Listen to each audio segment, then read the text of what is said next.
Welcome to the On the Move.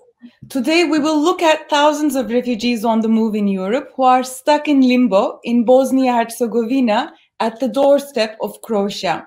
This was yet another winter in Bosnia with temperatures dropping below minus 10 degrees without access to any basic services.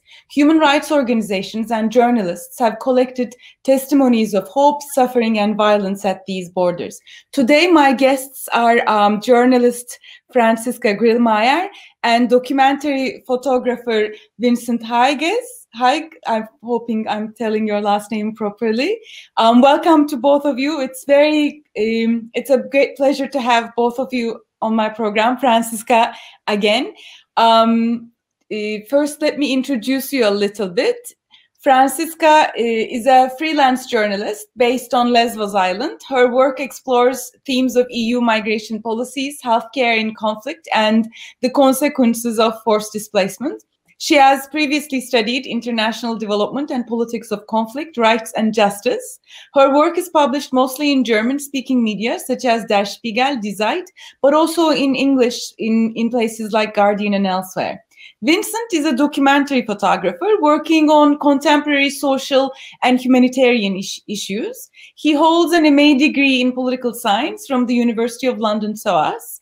His works include editorial outlets such as Al Jazeera, Der Spiegel, Deutsche Welle, Die Zeit, The Guardian, and so forth. In 2019, his work was presented at the Baghdad Contemporary Arts Festival in Baghdad, Iraq. And again, welcome to you both. Thanks for joining me today. We'll start talking a little bit of course, on Bosnia. As Human Rights Watch reports, Bosnia's northern border has become a dangerous bottleneck for refugees and migrants trying to reach EU. Lack of access to asylum procedures, the asylum of coordinated humanitarian response leaves many refugees in these overcrowded reception centers, sleeping rough or in abandoned buildings. And the Croatian police is facing grave accusations of violently beating up refugees and migrants who are attempting to enter EU lands. And at this point, as far as we know, hundreds of people are currently sleeping rough in abandoned houses after being pushed back many, many times over across the border. So Franzi, I want to start first with you to get the general framework. So what is the current situation in Bosnia-Herzegovina at the Croatian border this winter, and why people are trying to move through Bosnia? Yes, hi everyone, and thank you very much for the invitation. To say that Vincent and me, we were in the whole of February, or Vincent already since the beginning of January in Bosnia and Herzegovina. So there we try to connect, since my work is heavily based in Greece. I try to follow the routes that people make or have to make now from Greece into Central Europe. And one of the reasons, and one of some of the people we met along the way, especially in abandoned houses that Begum, you just also said, and it's around like 2,000 to 3,000 people who are sleeping rough.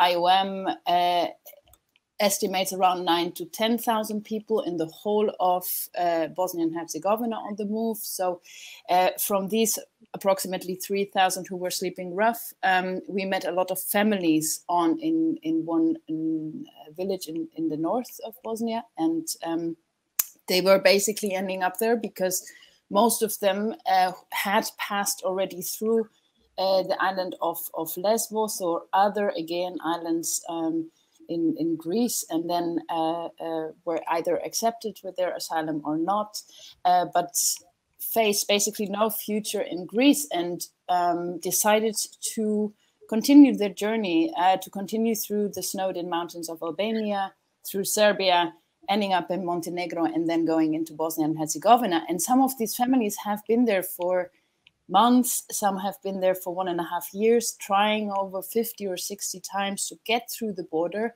What is the difference with them is that most of the very highly vulnerable families or people on the move there really try to knock at the door of the Croatian border police and ask for asylum, ask to get through, but it's usually denied. And also the Danish Refugee Council now reported that most of these reported 16,000 illegal pushbacks that were carried out alone 2020, 60% of them are violent, and including also 800 kids who were pushed back.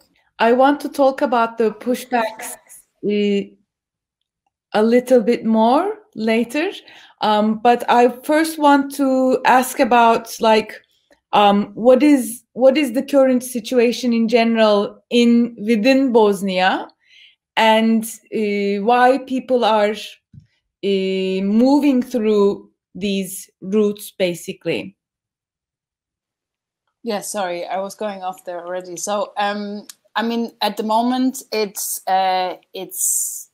was getting warmer. There were temperatures around -10 to -15 when we were there in February, ranging up to +15, 20 degrees suddenly. So it was people were facing situations where they didn't have any radius to get any food or water supplies because it was freezing, up to a situation where people were starting to move again and were able to just get supplies because it was getting warmer. So the situation is really, it's differing from community to community.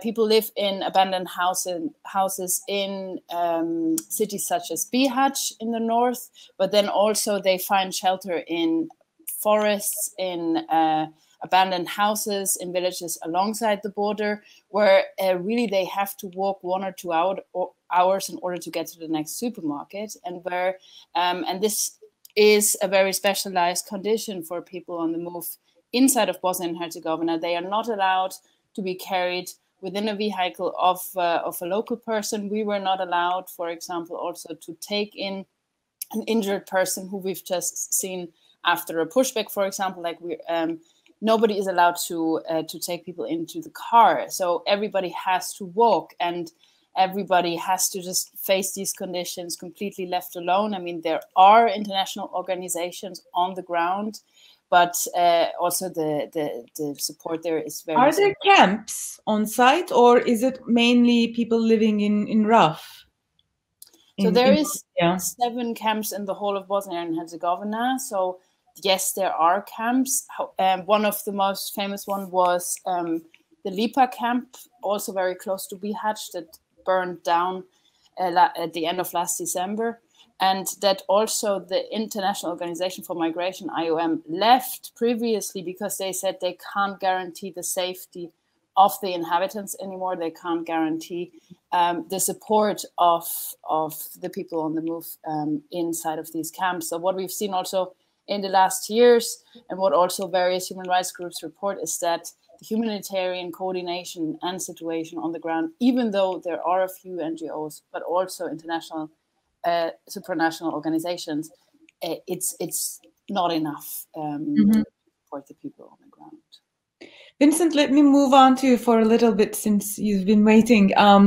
You've been there, as Franzi noted, since early January as a documentary photographer. Could you please tell us what you have seen through your camera? And mainly what I'm really interested in understanding is especially the challenges of doing photography in such a site, doing photography of migration and displacement. So as much as I'm asking what you have seen through your camera, I also want to understand how do you try to overcome these challenges in visual representation.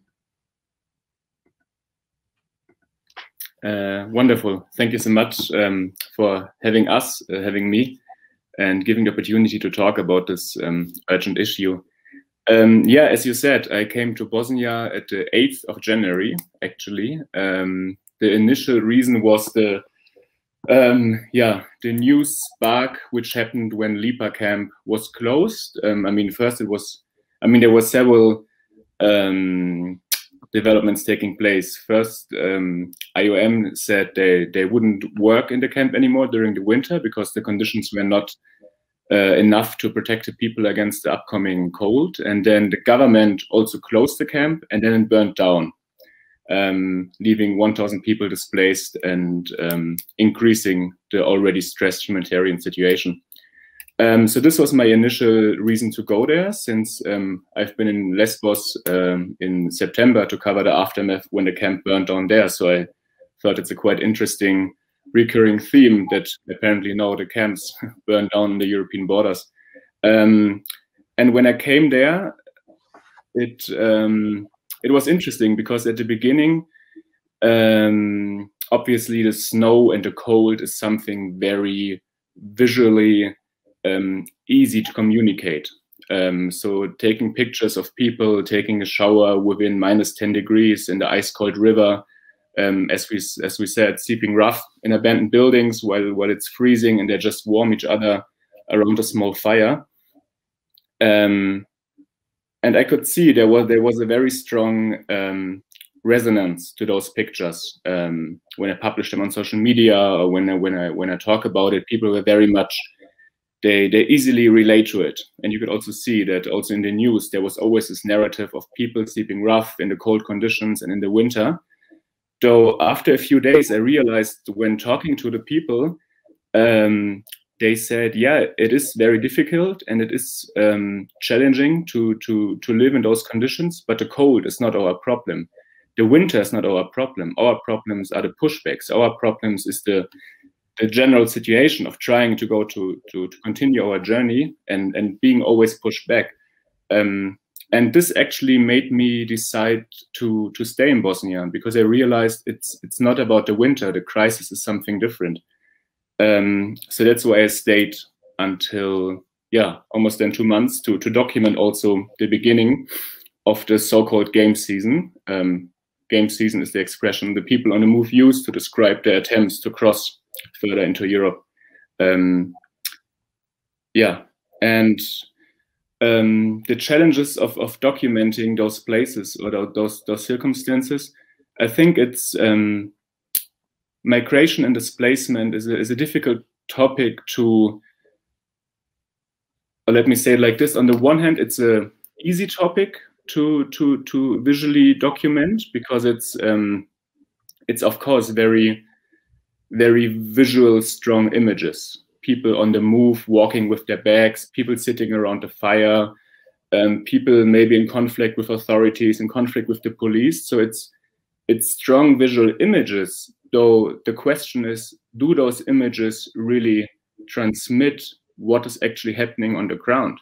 And do those images, where do they come from? And when do we as photographers actually reproduce certain images and certain patterns of migration and of displacement, which we are just so used to see?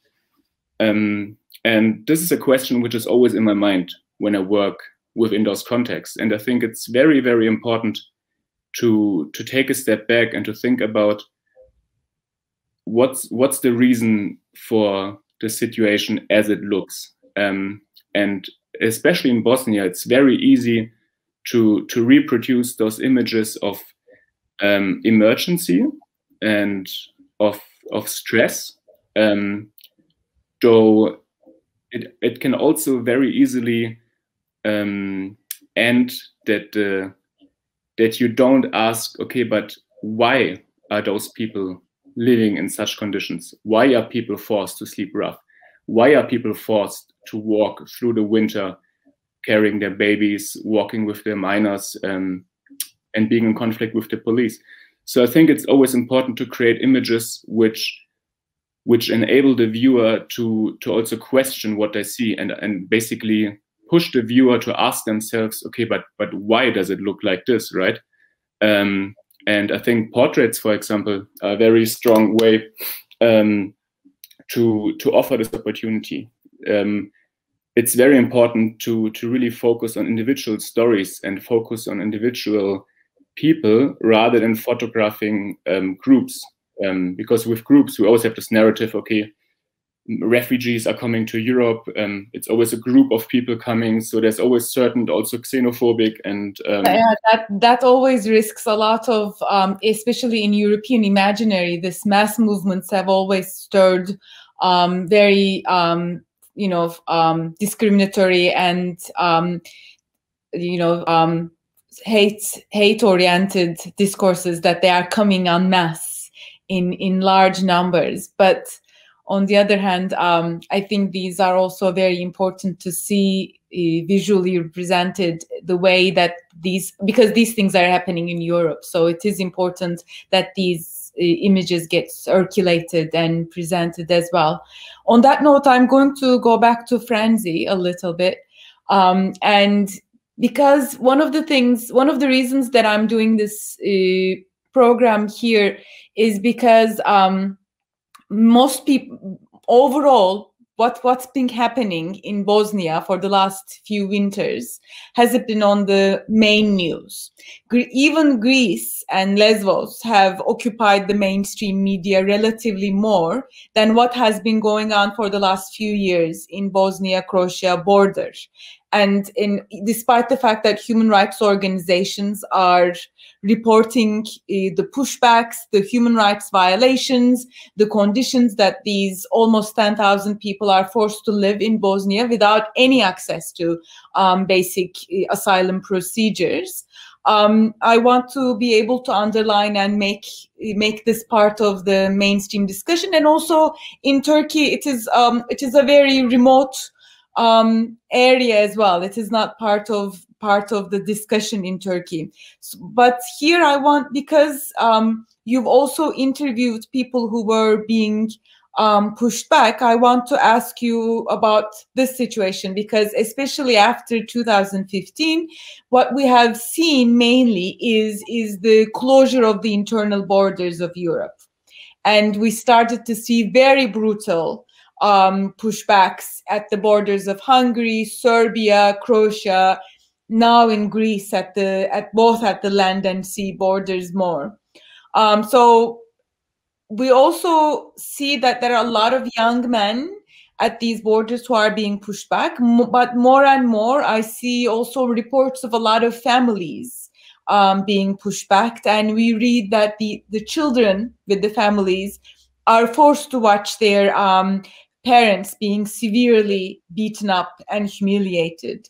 So I'm assuming while you were there, you were able to talk to people who were pushed back tens of times.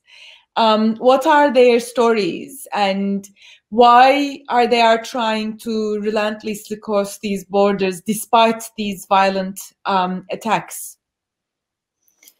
Yeah, I think why I rushed so urgently into the whole pushback topic in the beginning also was because I was so surprised and outraged myself being there. For me, it was the first time, and reading the pushback reports since 2016, as you mentioned it, how well it is actually recorded. It's not an underground issue. We know of it very well. However, to really see it, to be present there, to be physically talking to people and to see the injuries, not only the physical ones, but also the very hard lines that people, have to carry on their, the scars, the psychological scars also, and the traumatization, that was something that was for me unprecedented to witness. And so to name a few examples, after it got a bit warmer, also what Vincent just mentioned, the kind of game season started to pick up, which means that the call this, I didn't want to interrupt Vincent, but I will interrupt you. This whole terminology, game season, it is in a sense in Europe or in the United States, game season is also a hunting season. So in that sense, I'm quite intrigued. I did not hear this. Who is coining this term as the game season? Vincent, would you like to jump in there? It comes really from the people on the move, and it refers to, because they perceive it as a game in the sense of how far do you get. Do you get to Croatia? Do you get to Slovenia? Or do you even get to Europe? And each country is like a own level with its own difficulties to overcome. And it's it's a game. If you lose, you try again. Yeah. This is, I mean, I also heard, I mean, I want to hear more about the stories from Francis. Sorry to keeping you, but I also read on, I think also in the reporting that you both did for the site, that the children are also imitating games, and they are playing the police and the refugee and the whole hunting down. So like the whole presentation of this gross human rights violations at the borders of Croatia that is being presented as the game is on the other hand is challenging to accept from this point, but it's also very important to understand as a survival strategy, as a resilience strategy. So I'm very, very intrigued, I have to say. Sorry, go on. No, it was also very irritating for me to hear in the beginning, and I would also like to add that the game is called as the game because also the rules always change. You don't know what will be the next kind of tactic of the Croatian border police, and so on, so on. So, but it's very brutal and absurd. Like it just underlines the absurdity also, because then I remember there's also one post that Vincent photographed, I think on an abandoned shelter, saying life is not a game. So it's also the case that not only people are violently being pushed back, but that people really lose their lives in that journey. And we don't really know how many people lose their lives in this border river called Glina. And what we hear, and so going back to your initial question of what the families or the people on the move would tell us, it's really ranging, but from very physical violence that they experience, being hurt through being pushed or being shot at through on the ground, or the kids' nappies being even searched for money or phones, up to very psychological violence of being insulted verbally in English, of being accused of being criminals. And I mean, it's also, we hear of a lot of sexual violence being carried out, of children having to witness their parents have to strip naked in front of the border guards, and so on and so on. However, what we have to, or what it took quite some time for me to understand how it all works, even though we were like 1 kilometer away from the border itself. Of course, we wouldn't do the whole game with the people in order not to get them in trouble and to get us in trouble. However, what we heard a lot of times is that, you know, you have the border police, the Croatian border police, who turns either the people away violently or not violently. But in some cases, if you get picked up, if you're already on Croatian ground, then sometimes the people or the police would take the people in a van and take them to a specialized force with masks on, who then would carry out this very, very violent punishment, or however you want to call it, systematic torture, on the border, where people are really severely beaten up to an extent that some of them have to recover for 6 months in the hospital. Yeah, so this is really, we talk about like being like the arms being broken, the shoulders being hit so that you can't carry a backpack anymore. That's what people are telling us. But also like glasses being broken, the phones being pierced through, all the money's being taken away from you. But you do feel a systematic kind of violence also in these cases that people report. And one father of 3 children would tell us, yeah, they beat us at the upper body, or, you know, they turn the gun around and hit with the one side of the gun on the head and so on. However, they would leave the legs alone so that we can still walk these 30 miles back into the Bosnian ground. So what also has to be taken into account is that once the people are left alone in the forest and injured in temperatures with -10, -15 degrees, as a Bosnian local or as an international person, like, I don't know, as a journalist, as me, as Franzi, I can't pick up the person and bring him or her to the hospital. And that is something where you can really feel that, I mean, on so many levels, of course, this is against international humanitarian law and the Geneva Conventions and large, but to understand what kind of situation people walk into every morning, trying again to cross to Croatia, and the fear they carry, it was quite hard for me to grasp this whole magnitude. What is the position of the Bosnian border guards at the moment? Because this is what we hear once they cross over the Croatian side or wherever that ambiguous area is. But what is the role of the Bosnian border guards or the Bosnian police? Because I've also read that in some instances there are pullbacks by the Bosnian authorities as well.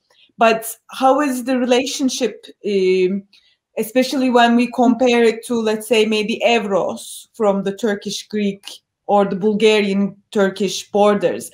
How is the interaction between Bosnian and Croatian borderlands in this case?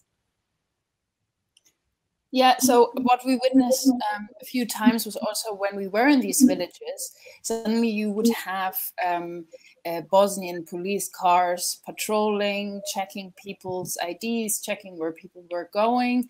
And then also in the past weeks, a lot of the so-called squats or abandoned houses where families lived in were emptied and people were taken into camps, into family camps, or in case of when it was a single man, then into the camps of the single men. However, most of these camps are fully overcrowded, so it didn't make any sense to bring the people there, so they started walking back again. So it was this, again, I don't want to say game, but it's a kind of a game from the Bosnian police to make it really hard for the people to stay on the ground, to that they don't feel welcomed, but also there is a big intimidation of every person on the move basically there, but not only them, also of local Bosnian supporters. Yeah, no, I'll come to that before. And so on. But yeah, we'll go there. I'll come to that. And let me go on to Vincent for a while, because I also, as we are speaking by the borderlands, I also want to ask Vincent about his work, because from what I've seen from his work on Instagram mostly, is that I saw you spent a lot of time with young men at the border, and you follow them, I think, if I'm correct. So I want to hear more about the stories of these young boys, young men. Where are they coming from? Where they want to go? Who are they? What have you talked with them? Yeah, yeah. So it's mostly the three major countries of origin is Afghanistan, Pakistan, and Bangladesh. And as you said, it's young men, but also young boys. I mean, I think the youngest one I talked to was 16, and he left Afghanistan when he was 13. So he really spent his whole youth on the move.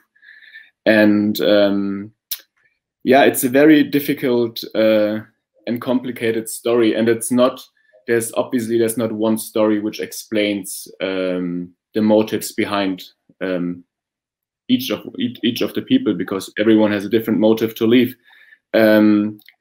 One factor which struck me was that I talked to many young men where they would be kind of sent, or they decided to leave to support their family back home. This was especially the case with young men from Afghanistan, and sometimes they would mention it, sometimes not, but I could feel the pressure they have and the pressure they feel to succeed in this game to be able to support their family back home.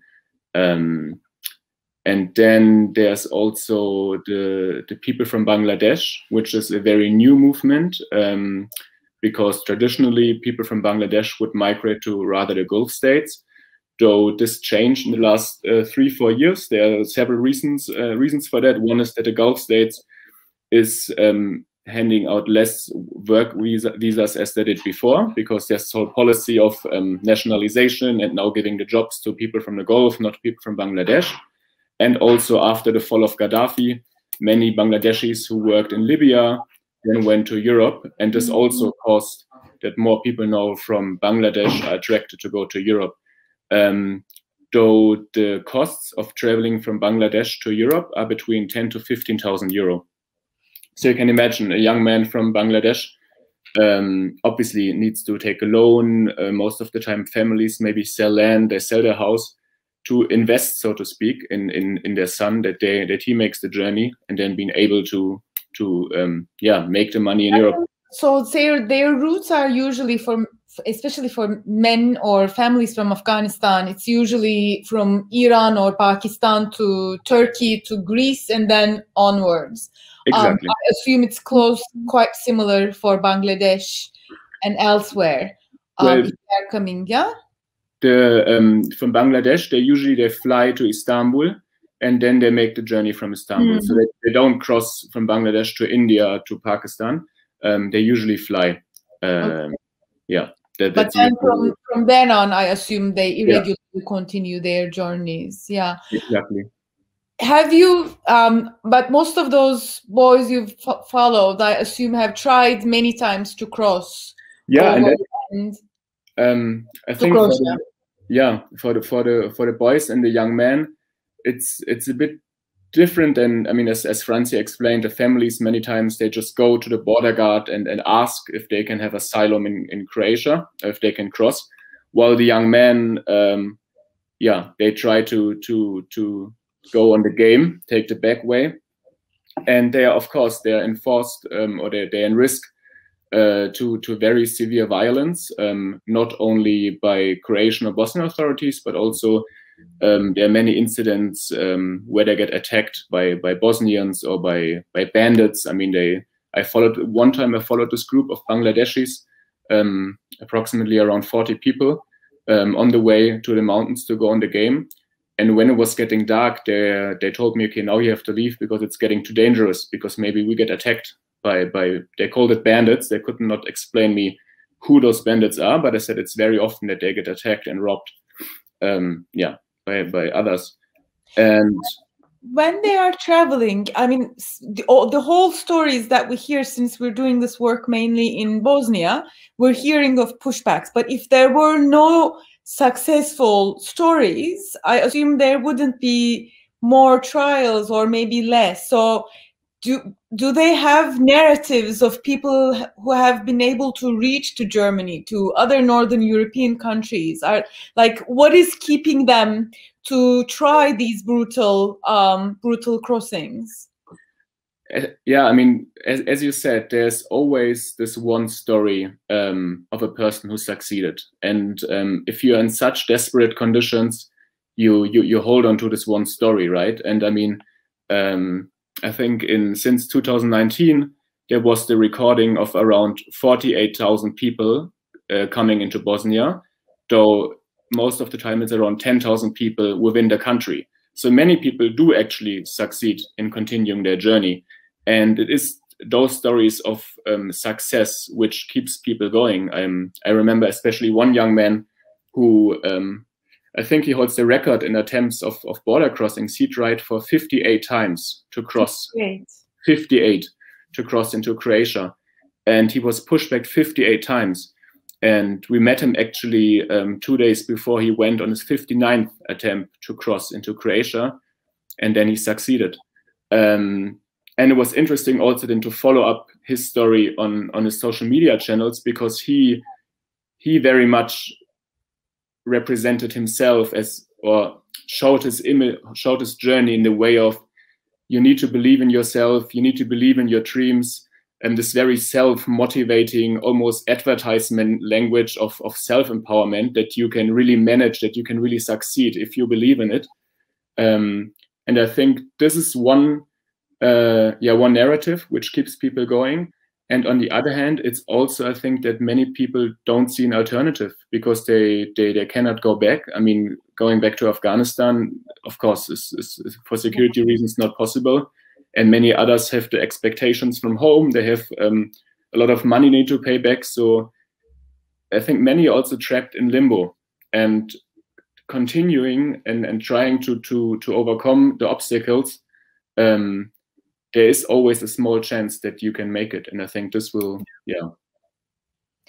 To go back to Bosnia, Franzi, you were talking about how supporting refugees is also criminalized, like taking anyone to your car, providing them food or other resources, even though you may, but it's frowned upon as far as I can understand. So what I want to understand is, I see that there are very limited number of international organizations within Bosnia, but also there doesn't seem to be a very clear network of solidarity among the local population like we have seen in the so-called crisis moments in Greece or elsewhere. So can you tell me a little bit about what are the experiences of solidarity? Because these people who are living in Raf must have some kind of support from local communities. Otherwise, I assume it would be almost impossible to live for so long. Exactly. I think that's already the point, that without the support of the local population, especially the people who live in these abandoned areas, they couldn't survive because sometimes even you are not allowed to go into the supermarket because you have signs that say no migrants here, or only one. So it's only one? Only one person and only one migrant can enter. So it's such a hostile environment. Even like if you would just want to purchase, I don't know, toilet paper, or diapers for your children, that you have to rely on the support of the local community. And you find these random gestures of kindness everywhere. Yeah, you find them at the petrol station where, I don't know, you see an old elderly Bosnian person giving out like his bread of the day through the window. You see it. We were actually just driving past a man from Pakistan who didn't have any shoes on the corner. We stopped with the car and we also gave him some bread. And then, we had another follow-up car who started to give him borekas, like the filled dish, very, very good one from Bosnia. So so he was like, yeah, I give this one back to you because I got so much today already. You have these moments and you have amazing initiatives and people. And we met one couple in the north who would just dig up their onions and their potatoes and bring all their stuff they had in the garden for every day to the families. But then they were intercepted by other neighbors of that village in particular and being threatened, even held at gunpoint while we were at the village because they said, if you turn up here again, then you are in severe trouble because you are responsible that we have all these people basically squatting here and trying every day to cross through the borders. And we remember the war that was 26 years ago in that borderland. So we don't want this to happen again. So many people would also say, like, look, the war in Bosnia and Herzegovina is over since 26 years, but it happens every day in my front yard. I don't want to see this. I don't want to see the suffering. I don't want to, like Brussels is on both eyes blind because Croatia is kind of shielding the border here, but we have to see the effects of that every day with the suffering of the people. But not only that, but also we have to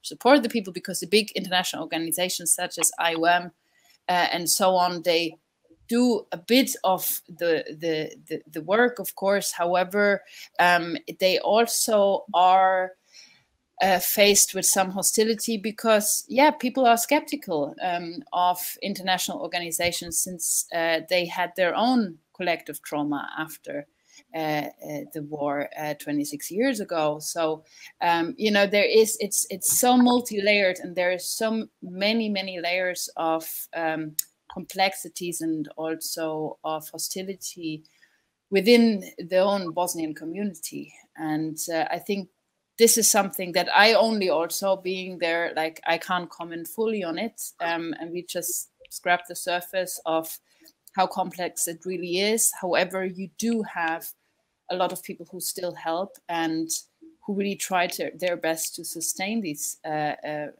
people on the move. Because as you say, they know that they would starve. And just yesterday, I received a message of a couple who was saying that people are hungry. They don't get anything anymore. We are not allowed to get in. Police is intercepting us. We are being highly threatened. I don't know what will happen to them in the next weeks. This is local. This is the local couple that you're reporting on, right? Yes, yes. So and you know that they were furious. And it was just like, yeah, if I'm being asked, I'm not being asked to help, but I see what's happening. So how can I not help? Yeah. And that was the narrative we got a lot of times. However, then, and maybe Vincent, you can add whatever you also feel is relevant there. But then we also got some reports of severe beatings of some other radical groups who kind of make hunt towards migrants and people on the move. So that was also very disturbing. And maybe Vincent, you can. This is becoming a very common narrative at the borderlands of internal and external borderlands of Europe. Unfortunately, what we have experienced last year in Lesbos and at Greek borders is to a certain extent very different, to a certain extent very, very much familiar narratives. I don't know if you would agree, Franzi, but it's from a distance, that's how it sounds like. Vincent, from speaking from post-war, from some of the images that you've shared, I also see that the routes that refugees are following to cross to Croatia is through those landmarks of post-war area where there are still the scars of the war that hasn't been removed from the landscape. So how is this affecting the refugee routes who are trying to cross over? Because you're also familiar with working similar conflict zones or such areas of tension. I want to see how, in general, you have experienced these type of areas of conflict zones for crossing or for people on the move. Yeah, I mean, there are still... yeah, don't quote me on that one, but I think it's around 30,000 unexploded mines and remnants of the war, especially in the border region between Bosnia and Croatia, because when there was the war, obviously with Serbia in the 90s, there were many mines placed within those border region to prevent people to flee towards Croatia, and those are now the exact same routes people take when they try to cross. And while I was there during the last days of my stay, there was a group of people unfortunately getting into one of those minefields and causing an explosion, and one person lost his life. I think 3 were heavily injured, and it took several hours until special units could clear all the mines and rescue the people. So when you walk with people towards the border area, you everywhere see those signs of the skull, the red skull, saying, okay, this is a border region, this is a mine region. And yeah, people cross. I mean, we met this one family father who told us the story that when he went with his wife and his daughter, he would tell them, okay, you wait for me, I will go first. And I take a stick and I walk and I mark the way where I walk, and I go for 10 meters, and then you follow me exactly the way I marked for you. because he was a soldier in Afghanistan, so he knew how to navigate through a minefield. But can you imagine what does this mean with your wife and your children, right? To do exactly the same procedure. And he did so, and it took him, I think, 2.5 hours to cross a very small area, because he had to go step by step by step. So yeah, but he also had the knowledge, right? I mean, he had the knowledge from being a soldier in Afghanistan, how you have to walk in a minefield. And I also have this knowledge when you work in certain areas where there are mines, that you only can walk on the marked ways, and that you always need to walk in the line, never go left or right from the marked way, etc. But many people also don't have this knowledge, and it's actually really a wonder that so far not more explosions were caused when people try to cross.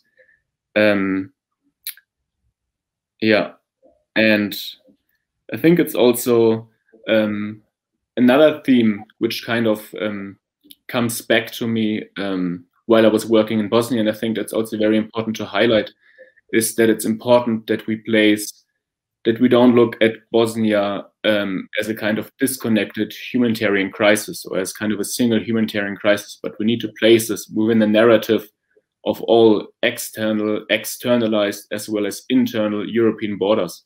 And what's happened in the Mediterranean, what's happened in the Aegean, what's happened in the Sahel zone, in North Africa, it's all connected within one narrative, because it's all followed certain political decisions. And I think it's important for us that we think about it, we write about it, we photograph it, to always take a step back and trying to connect the dots and seeing the similarities as well as the differences of each crisis playing out.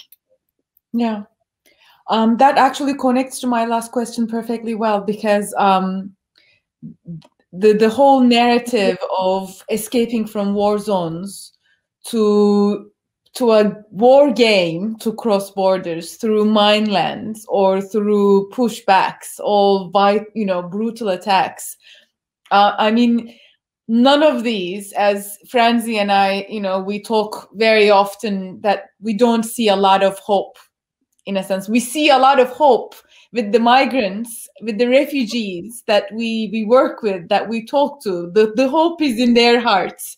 But in terms of EU policies, I'm assuming we're all very not optimistic about what's forthcoming, especially when we look at the migration pacts and developments on the borderlands, externalization policies, the forthcoming second EU-Turkey deal, seemingly that the negotiations have started. So in that sense, I want to ask you, Franzi, you've seen people at Lesbos, you've seen people at Idomeni who actually at the Greek border with Macedonia who have received refugee status but still trying to leave. And then you go to Bosnia, and in Bosnia you meet people that have been in Moria, that have been at the borderlands of Greece, and they come together in Bosnia again, trying to reach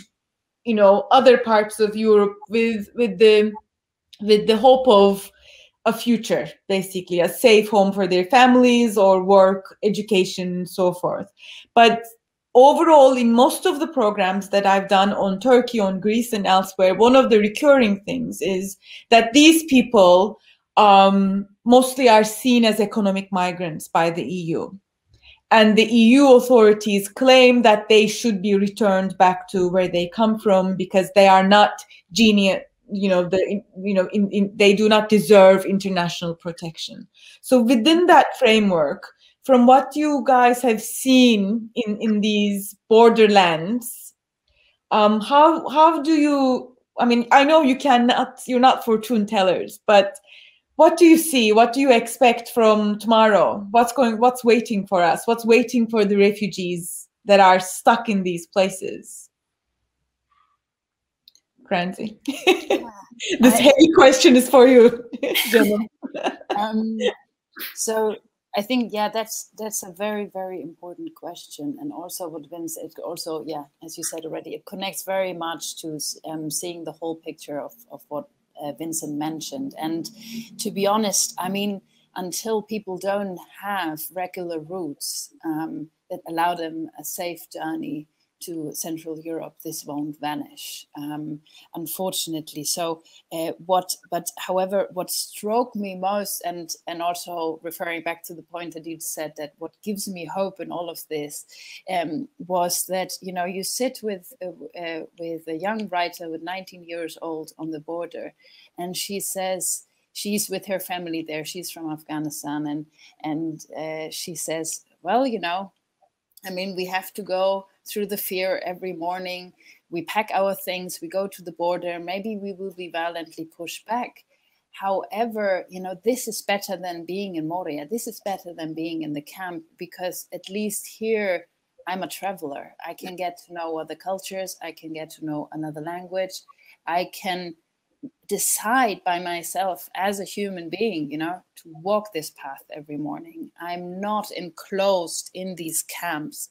So what I'm fearing most, and I know we talked about it before, is also what we've seen now, or what I'm seeing now on Lesbos and the other Aegean island camps, that in the European rhetoric, the only solution apparently that there's there on a political level is either throw money at countries in order to keep people from Central Europe, so to really continue this externalization policies and migration questions to an extent that doesn't really take any human rights violations into account.